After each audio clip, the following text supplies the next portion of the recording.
알렐루야, 알렐루야. 내가 아버지께 청하면 아버지는 다른 보호자를 보내시어 영원히 너희와 함께 있게 하시리라. 알렐루야.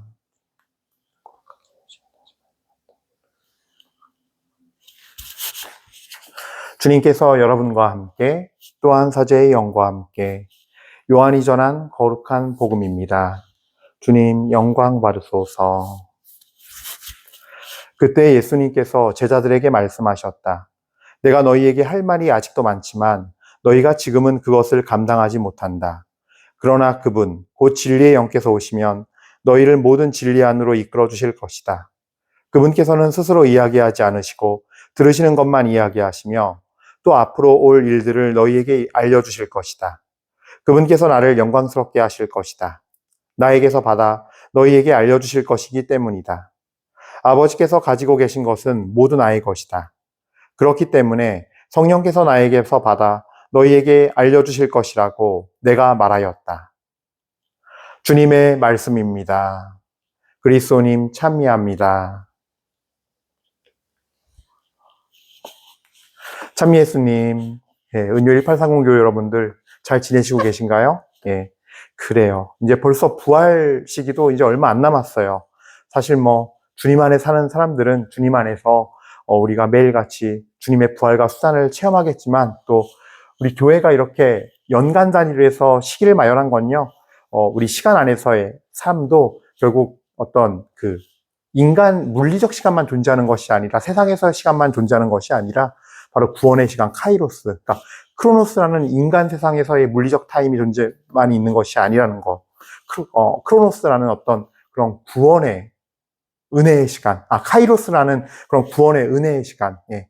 하나님께서 개입하셔서 이렇게 주님의 은총의 시간이 주어진다. 주님과 그러니까 주님의 때와 세상의 때가 만남으로써 우리가 하나님의 신비를 알게 되고, 그럴 때 어떤 하나님의 카이로스로 넘어가면서 하나님의 시간으로 넘어가면서 또 다른 어떤 그 영적 세계, 하나님의 세계를 만나게 되고 신비를 만나게 되는, 그러면서 단순히 이 시간이 단순히 어떤 눈에 보이는 이런 어떤 물리적인 것으로만 이루어지지 않는다는 걸 알려주는데, 사실은 카이로스의 시간을 체험하게 되는 게 결국 계시예요. 왜냐하면은 그건 하나님의 때와 하나님의 시간이거든요. 근데 그 하나님께서 개입하실 때 그 시간이 바로 하나님의 구원의 때, 구원의 시간이 되는 것이기 때문인데, 저는 오늘 그런 부분을 좀 함께 나누고자 합니다. 예. 오늘 이제 진리의 영께서 오시면, 바로 성령이시죠. 진리의 영께서 오시면 너희를 모든 진리 안으로 이끌어 주실 것이다 라고 하시면서 주님께서 말씀을 하십니다. 근데 우리가 이제 이런 생각이 들어요. 진리의 영 성령께서 오시면 우리를 모든 진리 안으로 이끌어 주신대.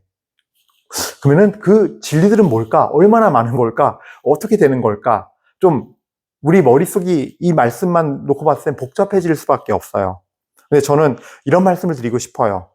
예수님께서 나는 길이요, 진리요, 길이요, 진리요, 생명이다 하셨잖아요. 그러니까 곧 예수님 당신이 곧 진리예요.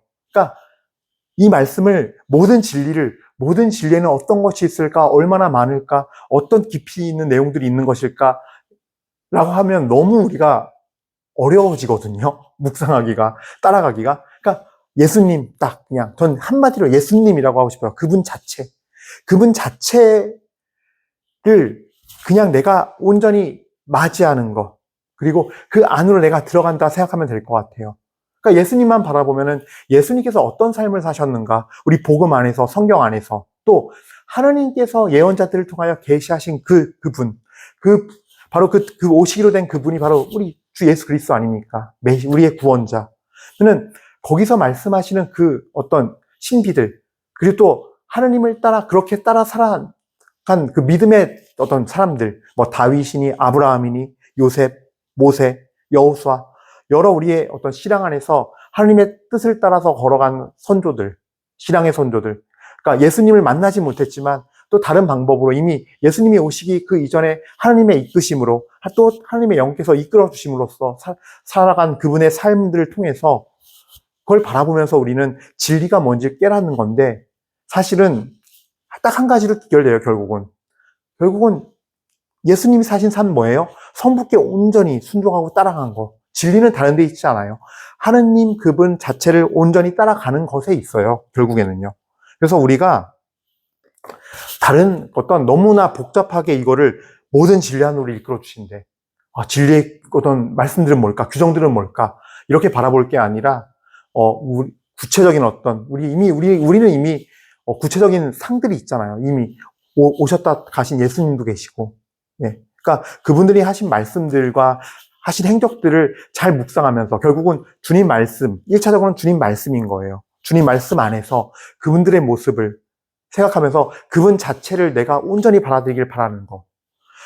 그것이 제일 중요하지 않을까 싶어요. 근데 그분께서 오시면 그러니까 모든 진리를 이끌어 주신다 그러는데 뭐 어떤 것들이 일단 가장 기본적으로 그러니까 진리 안으로 이끌어 주시는 걸까? 기본적으로 어떤 것들일까? 저는 일단 1차적으로요. 우리가 예수님을 온전히 받아들이고 그 진리 안으로 내 영혼이 완전히 이끌려 들어가게 되면 제일 처음에 벌어지는 건 당연히 주 예수님을 우리의 그리스도, 나의 구원자, 하느님의 아들이시면 나의 구원자로 맞이하는 영접이 있고요. 맞이하게 되고요. 그래서 그분을 내 영혼 안으로 맞아들여서 그분을 믿게 되고, 두 번째로는요.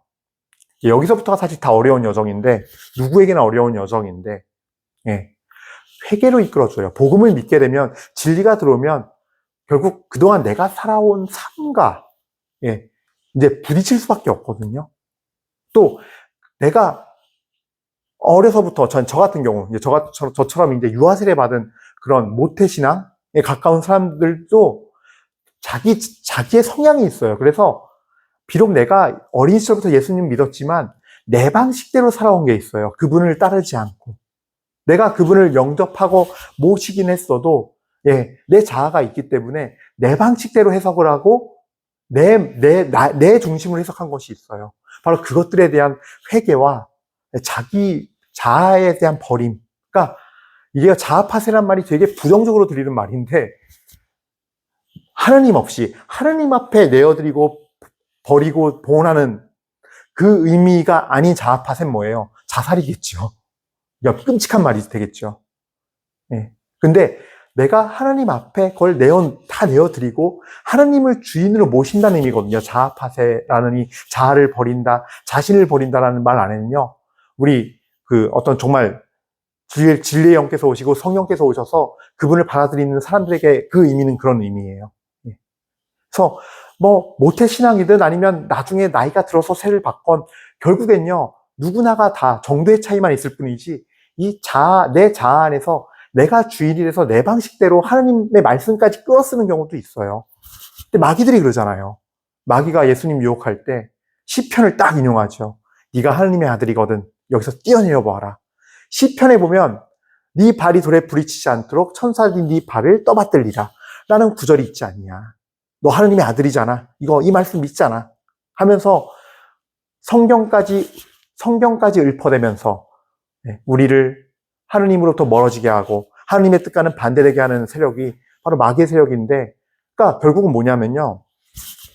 나 역시도 그렇게 될 수 있다는 거예요. 마귀를 따라서 내 뜻을 중심으로 하나님 말씀을 따라가는 그거는 모태신앙 때부터 그게 언제 세받냐가 뭐가 중요해요. 모태신앙이어도 내 자아를 더 사랑하고 내 자아가 여전히 내 주인으로 있어서 내 마음대로 살려고 그러면은 나 중심으로 살려고 그러면 그렇게 되는 거죠. 어쨌든 중요한 거는 이 오시는 진리의 영 성령께서는요. 결국 뭐냐면 아까 얘기한 대로 카이로스의 타임이 됐을 때 진리의 영 성령 우리는 체험하게 되고 그뿐만이 아니라 우리 삶 안에서 성령을 통하여 하느님의 현존과 임재 안에 들어가게 돼요. 내 현실 안에 하나님이 와 있음을 깊이 체험하게 되고 깊은 감동을 느끼고 그런 카이로스의 타임들을 겪어요. 우리 그래서 계시 종교라 그래요. 주님의 개입으로 하늘에 계신 주님의 이 영적 세계에 계신 우리 눈에 보이지 않는 그 주님께서 인간 세계에 개입하셔서 우리 인간의 마음과 영혼을 터치하시고 당시에서 현존을 느끼게 해주시고 보게 하시고 들리게 하시고 깨닫게 하심으로써 당신이 계심을 알려주시고 그 안에서 우리가 하느님이 어떤 분인지를 깨달아가는 그런 계시 종교예요. 그러다 보니까 하느님을 맞이해야 되고 하느님 안에 내 자아의 주인, 내 자신의 주인이 하나님이 되고 사실은 하나님이 주인이 됨으로써 내 자아가 주님의 자아 온전히 일치하는 그 의미가 있는 거예요. 계시 종교 안에는. 그래서 성령께서 오시면 모든 진리 안으로 이끌어 주실 것인데 우리는 예수님의 길이요 진리요 생명이신 예수님께서 하신 말씀과 행적들을 통해서 그 분을 따라감으로써 카이로스의 타임을 깊이 체험할 수 있게 되고 결국에 종국에 가서는 내 자아의 주인이 주님으로 바꿈으로써 내 자아가 곧 주님의 자아가 되는, 내 자존감이 주님의 자존감이 되는 놀라운 은혜를 입고 누리며 살아가라는 거예요. 예. 그러다 보니까 세상이 추구하는 것과 세상이 알려줄 것과는 다를 수밖에 없어요. 저는 사실 그렇거든요. 왜 우리 오늘 제일 독서 보면요. 네. 아테네에서 사도 바울께서 복음을 전하는데 이 아테네에서 복음 전파가 잘 안 돼요. 보면요.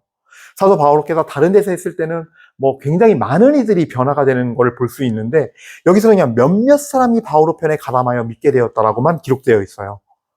예, 아테네 그 광장, 이 광장에서 이제 예, 아레오파고스 이 광장에 서서 말씀하시죠. 신전인지 광장인지 전 모르겠어요. 그리스를 안 가봤어요. 예, 혹시 요거 가지고 좀 신부님 뭐지? 제대로 모르시네? 예, 몰라요. 아레오파고스 가운데 서서 말씀하셨어요. 근데 이들 문화가 재밌어요. 아테네는 굉장히 그 당시에 발달된 곳이잖아요. 문화적으로나 어떤 물질적으로. 근데 이들이 뭐예요? 모여서 하는 중요한 일 중에 하나가 여기서 인간이 사는 이유가 무엇이며 인간은 무엇으로 구성되어 있고 물질은 뭘로 구성되어 있고 막 아리스토텔레스, 뭐 플라톤, 소크라테스 다 유명한 철학자들 다 그리스 사람, 이 시대 사람들이에요. 이 시대 이전후 사람들. 그럼 뭐냐면 이런 식으로 아레오파고스 같은 데서 사람들에게 설명을 하는 거예요. 그래서 설득하는 거예요. 내가 살아오면서 경험하고 느끼고 깨달았던, 내 자아가 느끼고 깨달았던, 그래서 인생이 뭔지, 삶이 무엇인지, 인간이 무엇인지 하는 그 철학들. 지금은 철학이라 표현하죠. 그러니까 이때는 그게 하나의 뭐예요? 아마 뭐 철학이라 하더라도 결국 뭐예요? 내 자아가 깨닫게 된 내 자아가의 신앙과 같은 거예요. 결국 이 사람들은. 그걸 설복시킴으로써 더 많은 제자가 생기면 유능한 선생님이 되고 거기에 유능한 학자가 되는 거예요. 선생님으로 존경받고. 그런 곳이니. 그러니까 뭐예요? 쉽게 얘기하면요. 인간 중심적인 정말 진정한 의미의 인본주의적인 곳이에요. 그러니까 내 자아가 평생을 살아가면서 이 오감으로 깨닫고 내 지성의 사용으로 깨닫는, 즉 나의 육과 혼을 통해서 깨닫는 그 어떤 모든 가치관, 정말 종교화된 가치관에 그런 사람들끼리 파이팅이 이루어지는, 싸움이 이루어지는 곳이에요. 그래서 설복당하면 제자가 되는 거고, 또 더 많은 사람들이 그 얘기를 함께 들으면서 설득하면 위대한 사람이 되는 거고, 오직 내 자아의 힘으로, 육과 혼신의 힘으로. 혼은 뭐예요? 혼은 나를 구성하는 고유 캐릭터로서 지정의, 지식과 감정과 의지를 관장하는 곳이에요. 그래서 나의 방법으로 내가 느꼈던 그 모든 것의 집합체가 철학이 되는 거잖아요. 사실은 가치관이 되는 거고. 그런 가운데 그런 어떤 자아의 강력한 자아들이 모여서 거기서 파이트가 이루어지는 곳이니 하느님이 들어갈 자리가 어디 있겠습니까? 복음이 들어갈 자리가 없어요. 왜? 정말 다 똑똑하고 잘난, 내가 옳다, 다 내가 옳다, 내가 바라보는 인생이 옳고, 내가 바라보는 사람이 옳고, 내가 바라보는 신이 옳고, 내가 바라보는 이 어떤 그 나라관, 정치관, 가치관이 내가 옳아, 내게 맞아, 내가 말하는 게 진리야 라는 차원에서 사실 다가가는 거거든요. 결국에는 나로 똘똘 뭉쳐있는 사람들이 온 힘을 다해서, 지정이 온 힘을 다해서 겨루는 곳인데 하나님이 어디 있겠습니까? 자아를 강화시킨 그 자아가 셀수록 거기서 이 우두머리가 되는 자리인데. 그러니까 아마 어려웠을 거예요. 그러니까 제가 이제 십자가의 신비 안에서 이 아테네의 복음을 전하던 아리오파고스 가운데 서서 전하던 바울의 모습을 보면은 바울 사도께서 힘차게 복음을 전하고 담대하게 하였지만, 그 성과는 미비할 수밖에 없어요. 왜? 자아로 똘똘 뭉쳐 있으니까. 즉, 이것만 봐도 자아를 버려야 돼요. 진리의 영께서 오시면 사실은 그 작업을 하시거든요. 성령께서 오시면 하시는 작업 중에 하나가 그거거든요. 가장 먼저 하시는 작업이 그거예요. 왜냐하면 이 안에 주인이 예수님이 되지 않고 성부와 성령, 성자와 성령께서 이 안에 주인이 되지 않으면 이 영혼은 참으로 비참하게도 하느님의 자존감을 못 누리고 살거든요. 하느님 안에서 그 계시의 그 진리 안에서 자유로워지지 못하거든요. 그러니까 자꾸 하나님께서는 야, 그게 네가 사실은 살 길이야. 네 자존감이 하느님이 되는 길이야. 또 하느님의 자존감을 얻지 않을래? 하느님의 자존감으로 살아가지 않을래? 라고 우리를 초대하시는 거예요, 사실은요. 이 진리의 영께서는. 예. 오늘날 세상도 사실 이 제일독서에 나타난 아테네와 비슷해요. 예전부터 한 2000년 초반부터인가 것 같은데, 어떤 리더십, 인간관계, 소통, 이런 게 갑자기 유행하고 인기가 많아지기 시작했어요. 물론 지금은 리더십, 성공하는 사람들의 습관 이런 거, 또 이제 지겹다 그러고 하면서 또 이제 또 다른 의미였던, 계속 트렌드는 뭐예요? 자존감 높이는 거. 내가 자존감이 세워지는 게, 자존감이 제대로 된, 자존감이 올바로 선, 자존감 높은 사람 되기. 이런 거 중심으로 많은 책들이 쓰여지고 있어요. 근데 그게 왜 그러냐면요. 사실은 자존감이 낮기 때문이에요. 내 자아가 상처가 많고 아프고 힘드니까 자존심은 센데 자존감은 낮아요. 그러니까 나오는 책들이고, 그러니까 어떻게 해요? 자꾸 자아를 강화시키는 방법의 여러 가지 다양한 관점에서의 방법들의 합리적이고 논리적인 내용들, 어떤 이성적이고 이 세상 안에서 세상 논리로 맞는 합리적인 내용들로 쓰여진 책들이 인기가 많아질 수밖에 없어요. 그뿐만입니까? 요가도 많이 하죠. 예. 요가도요, 사실은 이게 제가 이제 봤는데 깜짝 놀란 것 중에 하나가, 자, 요가에 대해서 얘기를 안 할 수가 없어요. 자, 왜 그러냐면요. 그러니까 요가 자체가요, 하나의, 우리 신자를 잘 들으셔야 돼요. 요가도요, 하나의 신앙이더라고요, 보니까. 이게, 원불교 대사전에서 보면요. 그러니까 네이버를 검색하면 원불교 대사전으로 연결을 하거든요. 그래서, 이게 결국은 인도의 어떤 산스크리트에 결합한다는 의미의 유주에서 어원을 찾는데요.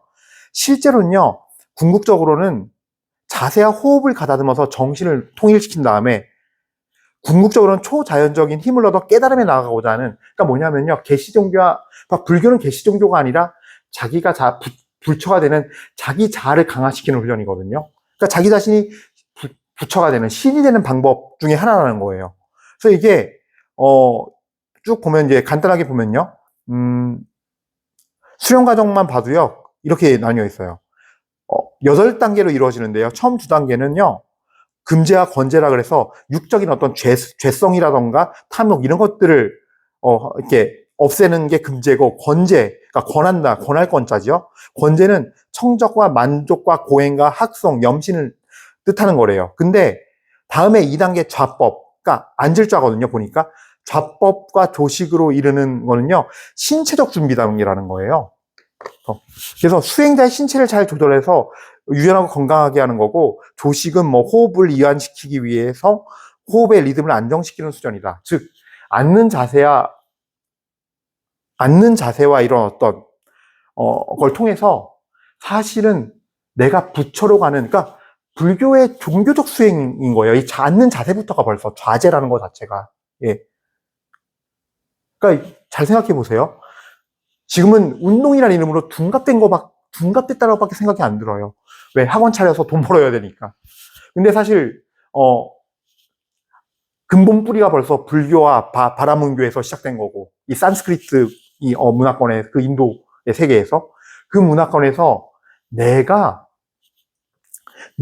그 불교의 수행법대로 해서 내가 신이 되고자 하는 자세법에 뿌리를 두고 있어요. 그 자세에는 의미가 있어요, 심지어. 어떤 건 탐욕을 없애고 거짓말을 하지 않고, 그러니까 죄를 짓기 위해서 금제, 그다음에 또 건제는 이제 어떤 그 고행을 통한 만족, 이런 것들. 뿌리 자체가 앉아있고 서있고 하는 모든 자세 자체가 이미 종교적 수행 과정이라는 거예요. 어떤? 불교. 그러니까 여러분들이 하나님 믿는다고 하면서, 우리 신자를 잘 생각해보세요. 하나님 믿는다고 하면서 내 자세야, 이거는 요가 운동한데, 하지만 그 뿌린 다 이미 수행법이에요. 어떤 거? 불교 수행법. 내 몸을 1시간이나 2시간씩 그 불교 수행법에 의지해서, 이미 그 뿌리야 모든 건 다 불교예요. 예. 내가 학원에서 운동이라고 말한들, 그것이 그 영적 기운과 그 가치관과 그게 안 들어올까요? 이러면서 이러면서 하나님 부르면 되잖아요. 아니에요. 그러면서 하나님 불러도 하나님 안 오시겠죠. 다른 게 들어오겠죠. 예. 잘 생각해 보시라는 거예요. 확실한 건 하나님은 안 들어오세요. 예. 내가 앉는 거, 숨 쉬는 것까지도 불교 걸 따라가면서 부처가 되기는 길을 가면서 내 자아를 강화시키는 길을 가면서 하나님 진리의 영께서 내 안에 오라고요? 못 와요. 그러니까 저는 요가나 명상 이런 게 현대사회에서 더 인기가 많을 수밖에 없다 생각해요. 왜? 자존감이 낮기 때문에 자존감을 높이고 싶어 하거든요. 근데 우리 가톨릭에서 말하는 예수님은 뭐예요? 자기를 버리고 십자가를 지래요. 지금 내 자존감이 낮아서 힘들어 죽겠는데 내 자아를 격려하는 말씀 못 하시고 힘을 주는 말씀 못 하시고 자기를 버리고 나를 낮추고 죽이라고? 진짜 나 힘든 세상 사는데 죽으란 얘기네. 라고밖에 안 들리는 거죠. 재미도 없죠. 무미건조하죠.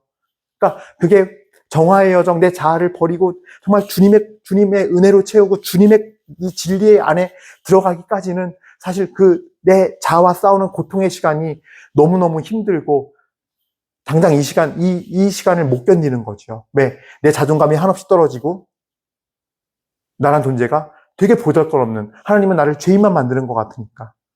그러니까 피하는 것이 아닌가.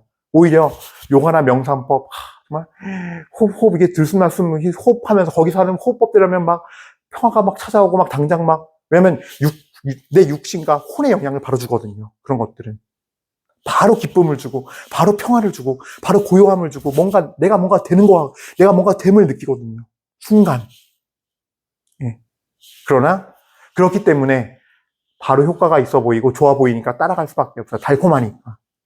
근데 그런 것들도, 그러니까 현대사회에선 이게 하느님이란 분이 매력이 없게 느껴질 수밖에 없고, 예. 그리고 그 좁은 길, 예수님이 제시하신 이 정말 진리의 길, 진리의 영께서 오셔서 하나님을 계시하시면 시작되는 이 십자가의 여정, 정말 주님과 함께 순환에 참여해야 되는 여정, 자기를 죽는 여정, 이 회개의 여정과 정화의 여정을 안 따라가려고 한다는 거죠. 어쨌든 예. 근데 우리를 진리 안으로 이끌어 주실 거라는 거예요. 그리고 앞으로의 일들을 너에게 알려주실 것이다. 실제로 성경에 보면 그런 게 많아요. 우리가 엊그제 들은 복음에서도 코르넬리우스, 예. 그 사람은 이방인이었어요. 신자도 아니었어요. 근데 그에게도 찾아오시고 사도 베드로에게도 코르넬리우스가 찾아왔을 때 성령께서 바로 알려주시잖아요. 가거라. 가서 이 사람에게 또 따라가서 얘기해라. 예, 앞으로 올 일을 알려주는 거예요. 가서 설교하니까 그 이방인들에게 성령이 내려요. 그 다음에 사도 바울께서 사울 시절 때 하나님 만나죠. 그리고 이제 다마스쿠스 가서 아나니아스를 기다리지 않습니까? 아나니아스 기다리면서 아나니아스에게 예수님께서 그런 말씀하시죠. 내가 사울에게 내 복음을 전하고 나를 믿음으로써 얼마나 많은 고난을 겪는지 내가 그에게 보여주겠다. 앞으로 일어날 일들을 이렇게 알려주세요. 성령께서는. 또 사도 바울께서 이제 복음 전파하다가 로마로 간다고 했을 때 예언을 받아서 합니다. 사도 바울을 이렇게 해서 손을 묶어요. 당신께서 이렇게 끌려갈 거라고 예언을 해줘요. 그런 것들, 예. 이런 식으로 성경만 봐도 앞으로의 일들에 대해서 당장의 일들도 이렇게 알려주신다는 거죠. 하지만 제일 중요한 앞으로의 일은 뭐예요? 우리가 모두가 다 영원한 생명을 얻고 그 영원한 생명을 얻게 되는 하나님의 나라와 하늘나라의 신비들, 바로 그런 것들이, 그것이 사실 여기서는 제일 중요한 어떤 앞으로의 미래의 일이겠죠. 예. 그리고 또 나를 영광스럽게 하실 것이다. 그분께서는 나를 영광스럽게 하실 것이다. 나에게서 받아 너희에게 알려주실 것이기 때문이다. 이게 핵심이에요. 그러니까 성령께서 오시고 우리가 그 성령을 받아야 되는 사실 가장 중요한 이유 중에 하나는 다른 데 있잖아요. 그분을 그리스도로 고백하게 하고 또 나의 자아에 있는 죄성들과 나의 자아를 무너뜨리면서 정말로 이 안에 나를 진리로 채워주시면서 주님을 따라가게 하고 주님의 거룩함을 지니게 하는 거예요. 근데 이 모든 게 다 사실은 성령께서 그냥 전하는 것이 아니라 하느님과 하나이신, 15절에 나오죠. 아버지가 가지고 계신 것은 모두 나의 것이다. 즉 아버지와 나는 일치되어 있고 하나이다라는 얘기예요. 심지어 요한복음 어딘가에는 아버지와 나는 하나다라는 말씀이 있어요. 그래서 유다인들이 일제히 돌을 다 집어들지요. 왜? 한갓 인간이 주제에 지가 하느님이라고 하니까. 예, 어쨌든 신성모독했다고 돌을 집어주는데 그때 하신 말씀이 아버지와 나는 하나다예요. 예. 그 성부와 하나이신 예수님께서 알려주는 거예요, 우리에게. 예. 그래서 우리가 성령 안에서 성령을 체험해야 되고 성령 안에서 살아야 되고 이 마음의 주인이 주님이 되셔서 영적인 통로가 이 성령께서 자유롭게 드나드는 통로가 돼서 우리의 삶이 항상 카이로스의 타임을 체험할 수 있는 준비가 되어 있어야 돼요. 주님께서 언제든지 내 현실에 현존하실 때, 그때 나타나실 때, 그 안에서 정말 주님의 말씀과 계시를 받을 수 있는 존재가 돼야 하는 거죠. 중요한 거는 근데, 바로 이 부분이에요. 나에게서 받아 너희에게 알려주실 것이기 때문이다. 성령께서 하시는 가장 중요한 일은 자기 스스로, 그분은 스스로 자기의 마음대로 얘기하는 것이 아니라 성부와 성자를 통해서 바라시는 분, 그리고 그래서 일치되어 있는 분, 그렇게 해서 우리에게 계시하시는 분이고 그 성부와 성자와 성령께서 일체이심을 사실은 깨달을 수 있게 되고 믿음으로 깨달을 수 있게 되는 거예요. 이것이 우리가 살아가면서 신앙 체험 안에서 삼위일체임을 그러니까 뭔가 구체적으로 설명을 완벽하게 논리적으로 할 수 있는 게 아니라 살면서 깨닫는 거예요. 그 안에서 우리가 함께 살면서. 그래서 삼위일체의 신비는 사실은 저는 사위일체라고 봐요. 왜냐하면은 내가 성부와 성자와 성령 안에서 내가 그 안에 초대되어서 그분과 더 이렇게 일체끈으로 묶여 있을 때, 사랑 안에서 일체끈으로 묶여 있을 때 삼위일체의 신비를 더 믿을 수 있게 되고 그 믿음을 통해서 깨닫게 되는 거거든요. 살아가게 되는 거거든요. 근데 이걸 논리적 어떤 우리 인간의 지성을 바탕으로 한 논리적으로 설명해라? 할 수가 없어요. 할 수가 없어요. 그래서 어쨌든 간에 좀 이렇게 쭉 말들을 전하다 보니까 조금은 두서없이 됐는데 가장 중요한 것은 우리는 계시 종교이고 정리해드리자면 우리 종교는 계시의 종교이고 그 계시는 이제 하느님께서 성령을 통하여 우리에게 지금까지 전했던 복음의 진리들을 깨닫게 하시고 예수 그리스도를 우리의 주님이라 고백하게 하시고 그분의 삶을 따라 살아가면서 그분의 거룩함을 지니게 되는 것, 진리를 따라 살면서 그렇게 우리를 인도하시는 영이라는 것. 그리고 그 성령의 인도는 다른 것이 아니라 성부와 성자와 온전히 하나이고 일치되어 있는데 그분들에게서 들은 말씀들을 우리에게 전해주면서 우리를 하느님께로 인도하시는 역할을 하신다. 그분이 바로 성령이시고 그러므로 우리는 이 안에 주님께서 보내시는 성령을 받아 누려야만 한다는 거예요. 마지막으로 정리하면서 오해하지 말라고 드리는 말씀은 이거예요. 그러니까 자꾸 이렇게 우리 교회 안에서 뭐가 분리돼 있으니까 성령 하면요 성령 기도에 떠올려요. 막 랄랄랄랄라 거리고 거기 좀 약간 이상해 막 그런 데 아니야? 아니에요. 오늘 제가 이야기해 드린 대로가 가장 기초예요. 제가 얘기한 기초는요 코린토전서 12장 1절과 2절. 누구든지 성령을 받지 않고서는 우리 주님을 그리스도라 고백할 수 없고 또 성령을 받은 사람은 주 예수 그리스도는 저주받아라라고 말할 수 없습니다. 라고 시작을 해요. 성령에 관하여 설명하자면 하면서 즉 성령께서는 하느님과 주님을 나의 메시아, 예수 그리스도를 메시아 또 하느님을 나의 주님으로 고백하게 하고 알아보게 하는 영이에요. 깨닫게 하는 영이에요. 그러면서 그 안에 여러 은사들이 있고 그 가운데 하나가 신령한 언어, 우리가 소위 말하는 방언, 과거에는 방언이라 그랬죠. 그런 신령한 언어의 은사 이런 것들도 포함된 거지요. 어쨌든 간에 중요한 거는 하나님 말씀을 따라가게 하고 내 자아를 버리고 십자가와 부활의 영광에 참여하게 하면서 바로 예수 그리스도의 삶 그 자체를 진리로 여기면서 그렇게 사랑하고 순종하고 따라가게 하는 영. 그리고 그 안에서 모든 걸 깨닫게 해주고 세상의 지혜로가 아닌 하나님의 말씀 안에서 그 지혜들로, 그러니까 영의 지혜들로 하나님의 말씀을 깨닫게 해주시면서 우리의 계시된 진리들을 알아들을 수 있도록 인도해 주시고 하나님과 성부와 성령자와 일치시켜 주시는 분이 바로 성령이시다는 거. 이거를 꼭 알았으면 좋겠습니다. 그러는 가운데 내가 진리 안에서 거룩함을 입고 사는 가운데 때때로 그 삶 안에서 우리가 주님과 일치되어 있기 때문에 때로는 복음이 전파가 되고 내가 이야기를 했을 때, 선행을 했을 때 그에게 복음이 전해지고 예수님 받아들인 마음이 생기게 되고 어떤 경우에는 다 기도해주면 치유가 일어나게 되고 어떤 경우에는 마귀가 나가게 되고 하는 역사들도 함께 하느님이 현존하고 인지하기 때문에 증거해 주시고 보여주신다는 거죠. 그런 의미로서 진리의 영의 성령께서 오시면 우리가 어떻게 되는지 또 그 성령께서는 우리에게 어떻게 말씀하시는 건지 어떤 방식으로 이거를 제가 오늘 설명을 간단히 드린 거예요. 예, 그래서 오늘 복음 안에서 진리의 영께서 오시면 이런 일들이 있으니까 진리의 영을 받기를 강력히 청하면서 또 내가 그 진리의 영의 인도에 따라서 예수 그리스도의 그 길을 잘 갔으면 좋겠어요. 예수님께서 걸으신 길이 곧 진리이며 생명에 이르는 길이기 때문입니다. 아멘.